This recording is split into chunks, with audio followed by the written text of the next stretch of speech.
Hello, gang. Well, today is a very sad day in the music world.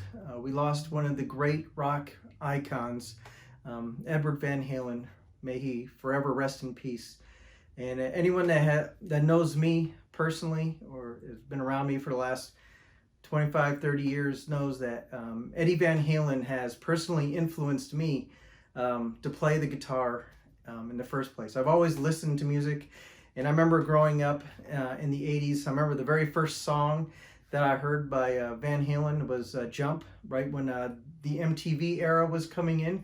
And I remember they would play Jump, and that was one of the first Van Halen things I ever even heard or saw, and I was just mesmerized with David Lee Roth and Eddie Van Halen. And at the time, I didn't even really know that Eddie was a guitar player because he was on the guitar in the video, but it was a keyboard song, and so I was like, oh, okay, these guys are pretty cool. I can really dig this. And then when they came out with Hot for Teacher and Panama, that's where I was like, okay, I was a fan for life. 1984 was my first exposure to Van Halen.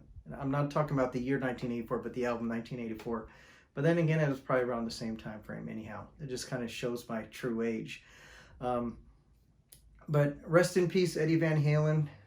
Thank you so much for your innovations that you have in the music world, not only in the guitar playing, in the techniques in which he's played. As you can see here, I have one of his signature guitars, Wolfgang's. But the guy was an innovator also in the way songs were written, the way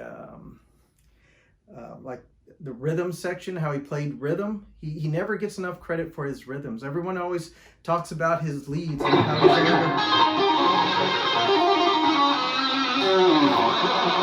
but no one ever gives him credit for the rhythms that he wrote. He wrote some of the best rhythms. If you listen to "Ain't Talking About Love," and I would try to play, but I haven't played it in a long time, so I'd really butcher it. But some of the rhythms that he wrote, like the rhythm to Unchained, and let's go to Fair Warning, and the rhythm he has.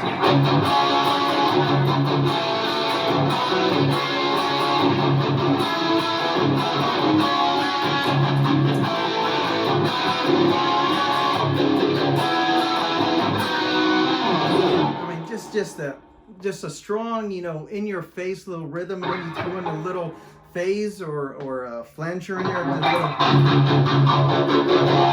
just little things that he did like that.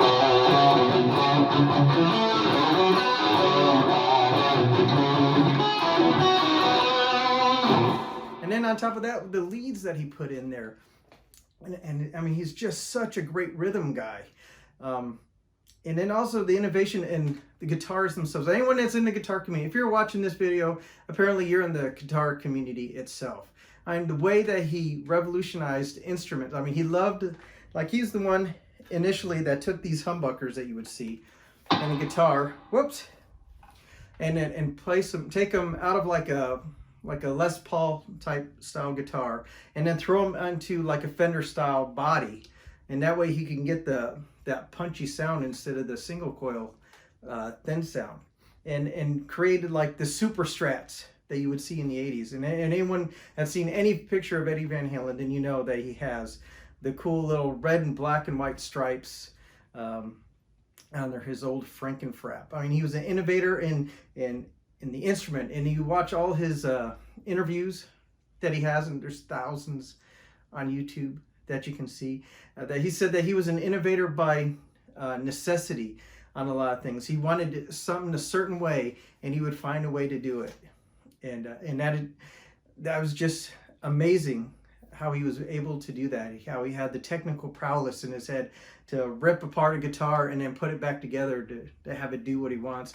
And I'm sure he's probably butchered more guitars trying to find what he wanted before he finally got the final product that he had. And then eventually, in the late 80s, early 90s, he finally got his own guitar line, starting with his first signature series, going through Ernie Ball Music Man. And anyone that watches this channel knows I'm an Ernie Ball kind of guy, but unfortunately I do not have an EVH Ernie Ball or an Axis Strat. But I did get the next line that came out, and that would have been the Peavey. As you can see, I got this one back in 2005, and great sounding guitar, great playing guitar, and see, it's just kind of beautiful. But my very first gigging guitar that I ever had would be the Peavey Wolfgang Special. This was the cheaper version, but man, this thing sounds and plays amazing. And so I ended up getting this back in 1999. I've had this guitar a long time. I've had this guitar so long. I even take I can't even speak English. I even took this guitar with me to Iraq when I was deployed for a while. Took that over. So this guitar has a lot of sentimental value to me. That's why I'll never let this one go. But I'm just gonna play some of the rhythms to Eddie Van Halen and how he just kind of inspired me when I first played. I remember when I first started playing guitar, which was not even until the 90s, was when For Unlawful Carnal Knowledge came out. And I just remember he says through, you sit there, listen to the first song, and you just hear that drill coming through, that ring, ring, ring, ring, ring. And it's just like what in the world is this guy doing? And he comes out.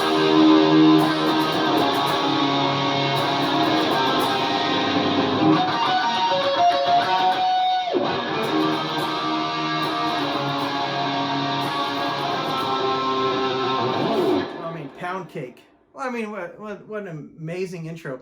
And everyone says that Van Halen's not really heavy. That if you listen to that album, that it's a very heavy album. And that's the one where they got all their awards, you know. You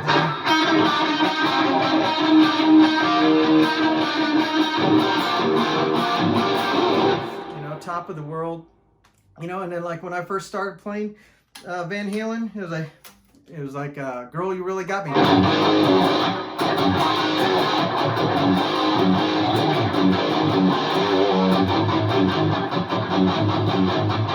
Girl, you know, stuff like that. That's, you know, in the 90s when I started really exploring, learning how to play guitar, and you realize just how great his rhythms are. And then you have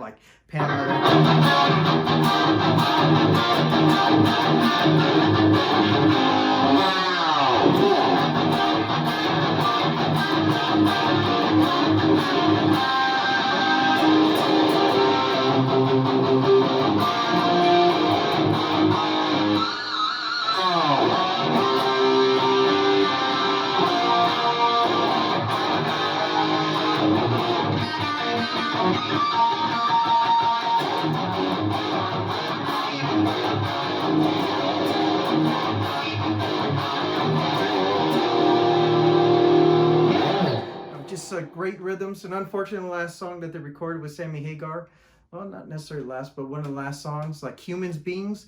Listen to Humans Beings on the Twister soundtrack.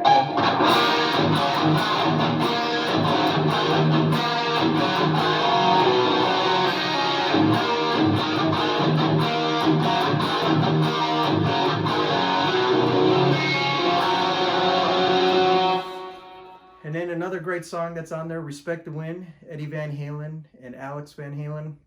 Just guitars, drums, and keyboard. It's actually, I don't even think there's drums in there at all. It's just keyboards and electric guitar. Beautiful song, long song. You just hear Eddie just playing.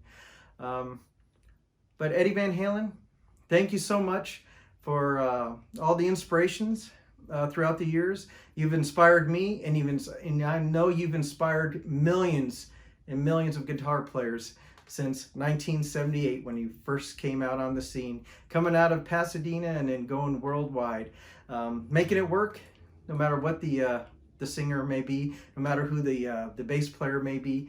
You still made it, and you know, hopefully you're in a better place. Prayers out to the Van Halen family. God bless.